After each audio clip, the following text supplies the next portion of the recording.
Hello, good afternoon, everyone. Thank you very much, Dunganon, for this opportunity. And I hope that everyone is safe and COVID-free. So before anything else, let me just share my slides with you. Okay, so the purpose of this lecture is to increase COVID-19 awareness, especially focusing on transmission and prevention of this virus in the workplace and especially our homes. Thank you for this initiative to include our fellow workers in the field to help us mitigate and stop the spread of infection. Just a little update. As of the present, we have more than 2.6 million cases of COVID-19 in our country alone.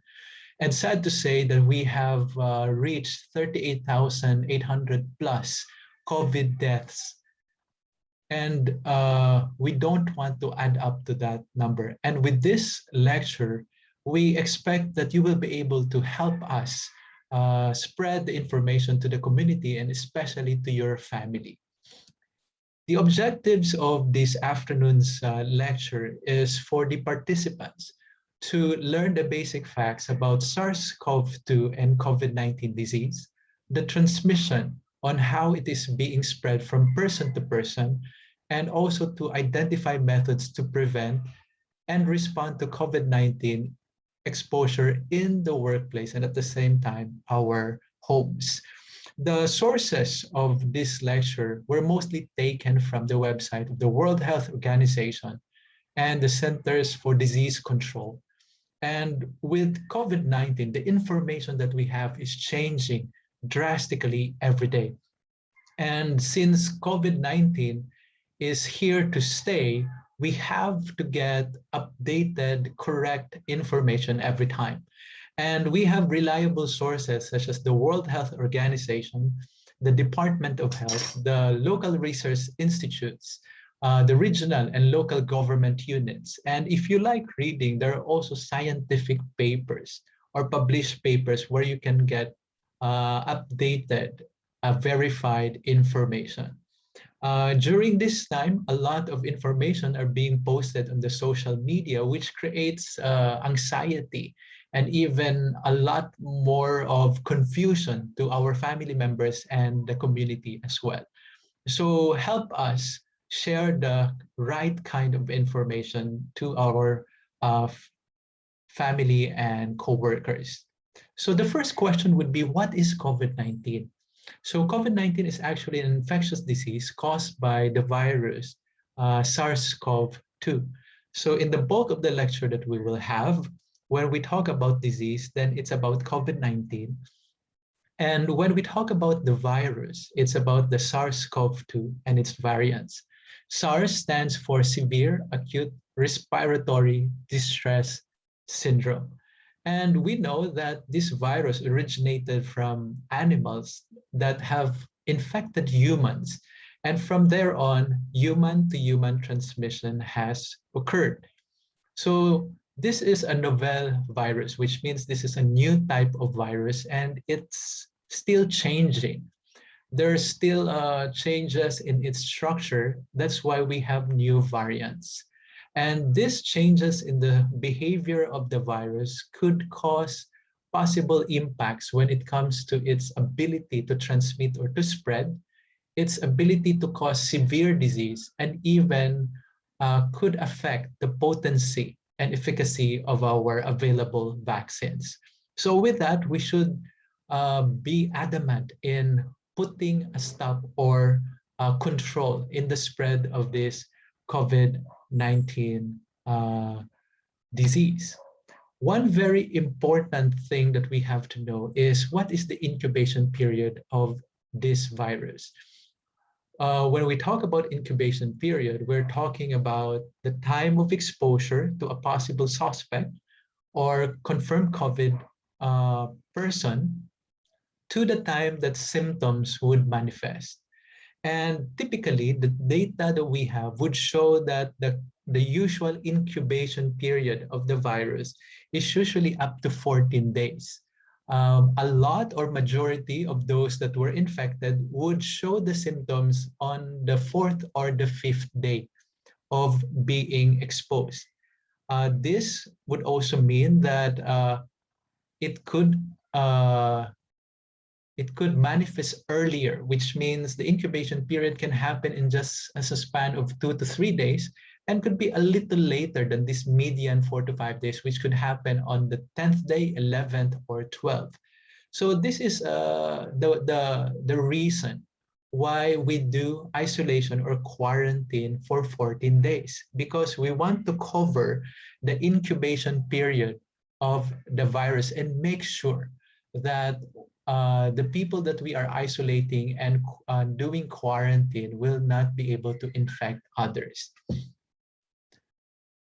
The transmission of the virus is human to human, and from the mouth and the nose, whenever a person coughs or the person sneezes or even shouts, talks, or even whispers, it has the propensity to expel or to propel droplet secretions or aerosols. Droplet secretions from the nose or from the mouth are usually pulled by gravity, and they usually land on the different surfaces. Like it could land on the surface of our cell phone, on our face shields, on our tabletops or laptops, and even on doorknobs whenever we touch them from our mouth and nose. Or some particles are very small that they can be suspended in the air, and we call this as aerosolized particles. And these aerosols are also very infectious, especially in areas that are congested, poorly ventilated, and small spaces. So it's very important that the transmission is learned, because this we can have preventive measures to stop this or minimize the transmission of the virus. There are certain phases in the transmission wherein, for example, a person that is already infected with COVID could still be in the pre-symptomatic phase, which means this is the time that people are already infected, but they don't develop the symptoms yet. They don't have the fever yet, they don't have the cough yet, but we have to remember that when a person becomes positive and the person does not develop the symptoms yet, they can already shed or transmit the virus. More so when the person becomes symptomatic, when the full course of the disease can be observed, like they already have fever, they are coughing, they have a runny nose, and this is the time where a large amount of droplets and aerosol particulates are being spread and propelled within the immediate environment, and people closer to this symptomatic person will be easily infected when they are not observing infectious protocols.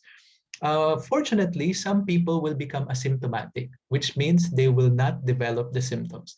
But we should also be careful with this group of people, because even if they don't develop the symptoms, and once they are positive for COVID, they can still shed and spread the virus. So whether the person is on the pre-symptomatic phase, the symptomatic, or even becomes asymptomatic, we still need to quarantine or isolate this group of people to make sure that they don't get others infected. So when COVID-19 symptoms start, we will be able to observe these different or varying symptoms from person to person, which means this list of symptoms will not be observed throughout one person every time. Some will have fever, some will have cough, some will have loss of smell or taste, some will just have sore throat. But the most important thing to remember is that the most common symptoms would include fever, cough, and shortness of breath. And when you have close contact with a suspected case or a confirmed case, and you develop symptoms, it's very important that you get tested or you isolate yourselves or you quarantine in a facility. Some or majority of the people that are infected with COVID will develop mild to moderate symptoms. And even without hospitalization, these people with mild to moderate symptoms will just recover with supportive treatment. They have to isolate themselves in barangay facility or in their homes when they have the spare room. They have the spare room to stay and separate them from their family members. Here, I would just like to emphasize that in some people, they will have severe symptoms, and this warrants a visit to the emergency room and even to be admitted in a facility that's able to manage COVID cases.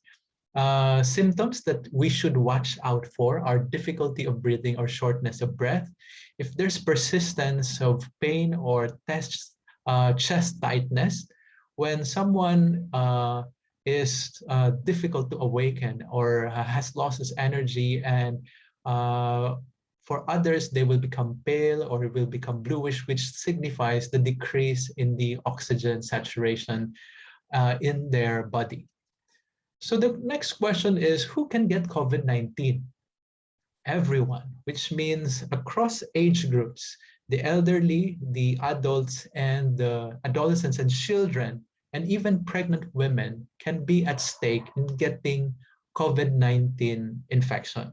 I would just like to emphasize that there are certain categories that will be more at risk, increased risk for COVID transmission, especially these are the elderly and those people with existing comorbidities like heart disease, lung disease, asthma, diabetes, and those with immunocompromising disease conditions such as cancer, HIV, or TB.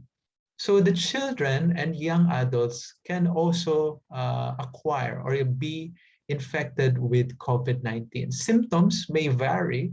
Most of them, some of them may not be able to have all the symptoms that we have just mentioned.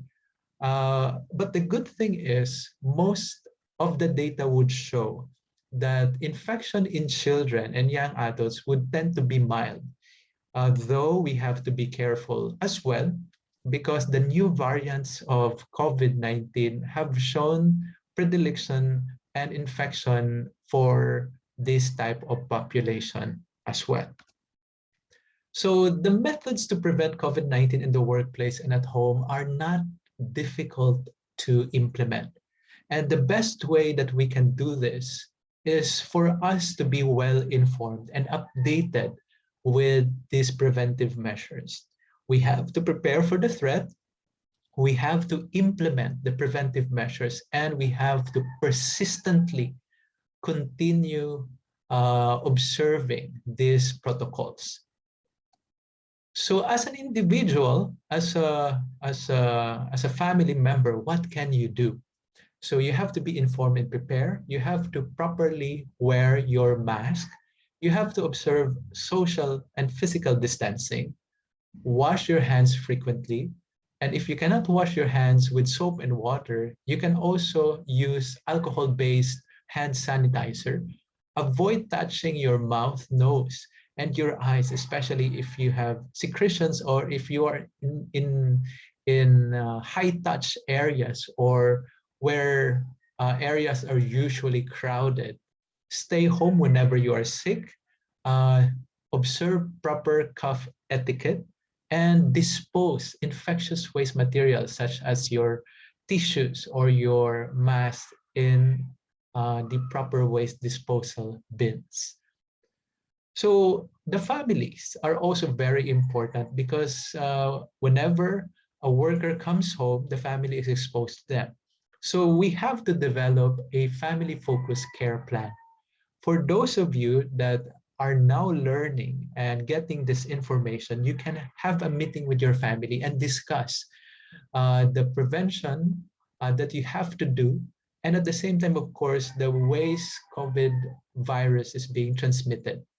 Identify in the family those who are at increased risk for infection and tell them to be careful and observe infection protocol measures. And also very important is for us to assign a certain family member that will become the caregiver whenever a member in the family gets sick. This is very important because we don't want everyone to be taking care of a family member who becomes sick. This is to prevent contamination of the other members and to be sure that there is someone who will just be assigned to that member of the family, as well as identifying a spare room or as a restroom or a comfort room for that family member to use. And this is very important because we don't want to cross-contaminate areas in our homes.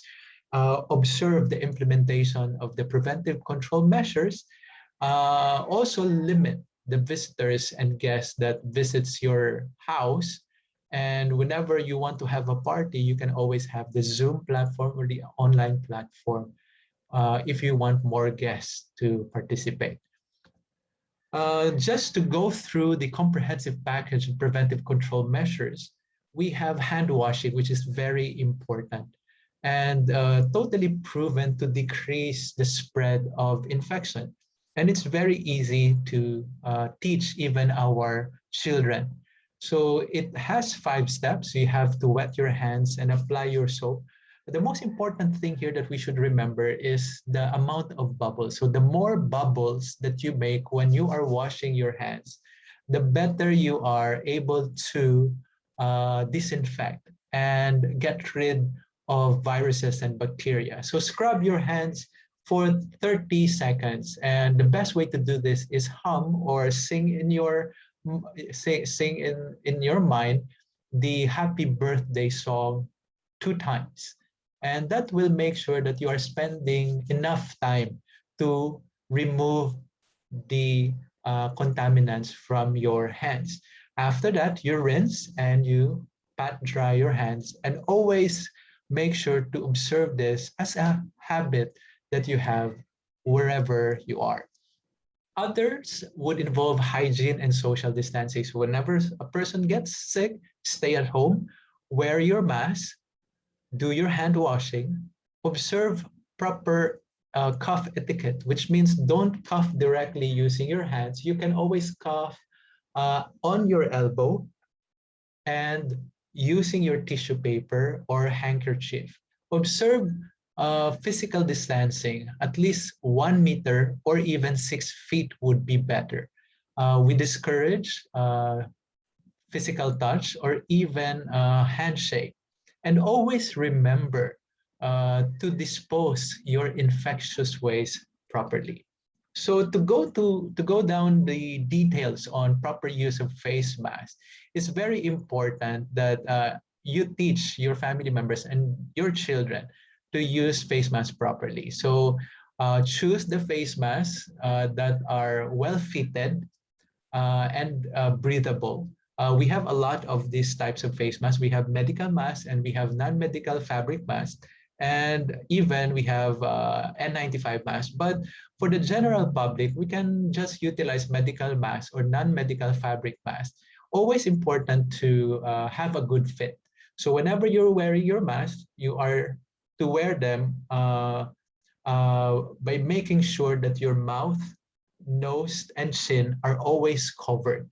You check that there's no space on the sides and even below, and even on the top of your mask. You have a metallic strip that is usually placed on top of the nose, and make sure that you press that to seal and that there is no space for the air to get into. But make sure that when you're wearing your mask already, not to touch the surface of the mask. Whenever you want to remove the mask, you remove by pulling the strings out of your ears and disposing it properly. So medical masks are always available, and you can use them in areas where there is an increased transmission, while you can use usually or in regular places where there is low community transmission, your fabric mask.